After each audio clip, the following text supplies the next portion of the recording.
Halo teman-teman sekalian, sampai bertemu lagi dengan saya. Di konten kali ini saya akan membahas tentang seputar sentimen ya teman-teman. Ketika saya membahas fundamental saham, saya mesti mengucapkan tentang sentimen publik.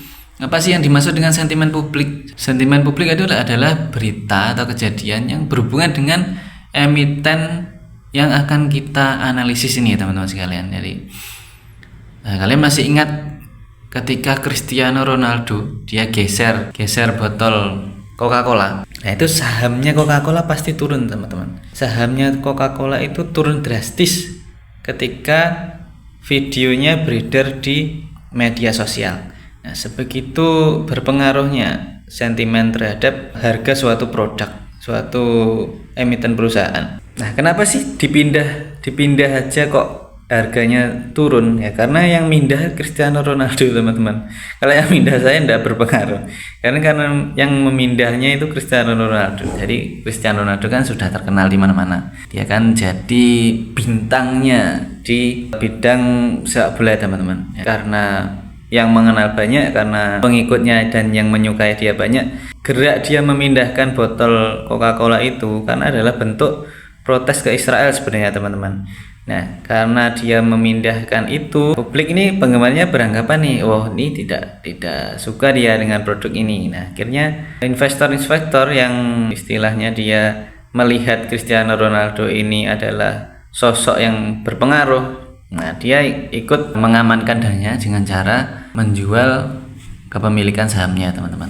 Nah, ada lagi sentimen publik. Misal ketika kasus COVID-19 itu harga dari emiten rumah sakit dan farmasi itu naik drastis, teman-teman.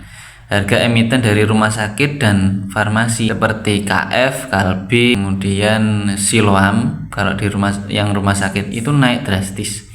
Dan emiten laborat, emiten radiologi atau pemeriksaan penunjang seperti Prodia itu naik drastis. Kenapa seperti itu?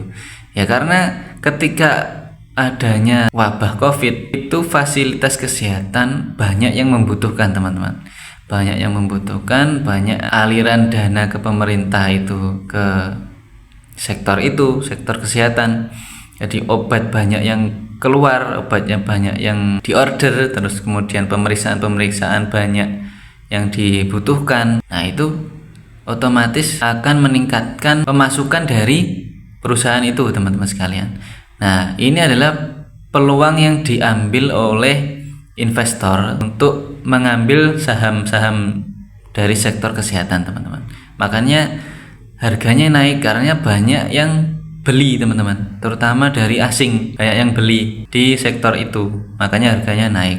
Nah, kalau kalian amati setelah wabah COVID turun, setelah wabah COVID mereda, harganya pun juga turun, teman-teman. Jadi secepat itu, berpengaruh itu sentimen publik atau kondisi di mana mempengaruhi hal-hal terkait perusahaan itu seperti itu kekuatannya. Nah, ada lagi, jika misalnya ada ketidakpercayaan investor asing terhadap perekonomian suatu negara, dia akan tarik dananya, teman-teman.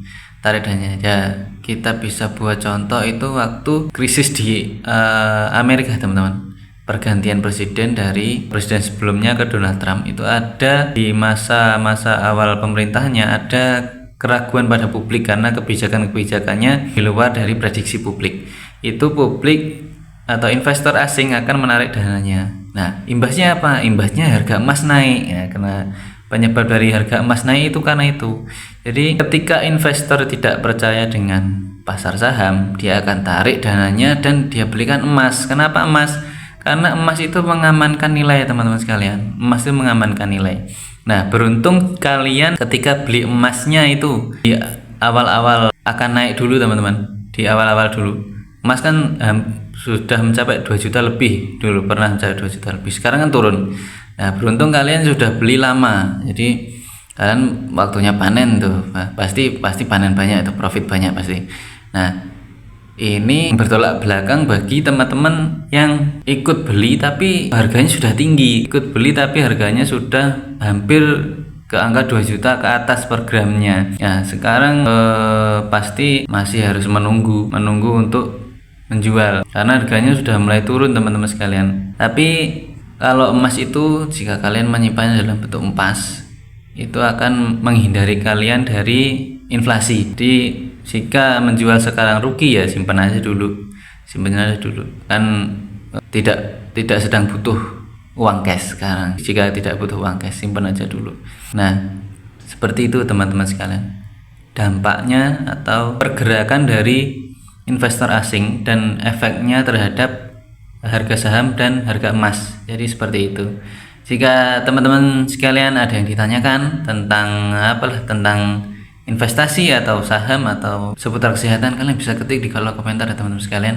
Nanti insya Allah akan saya bantu jawab. Oke, terima kasih sudah mampir di channel saya. Terima kasih sudah bagi yang sudah like, sudah komen, sudah share video ini.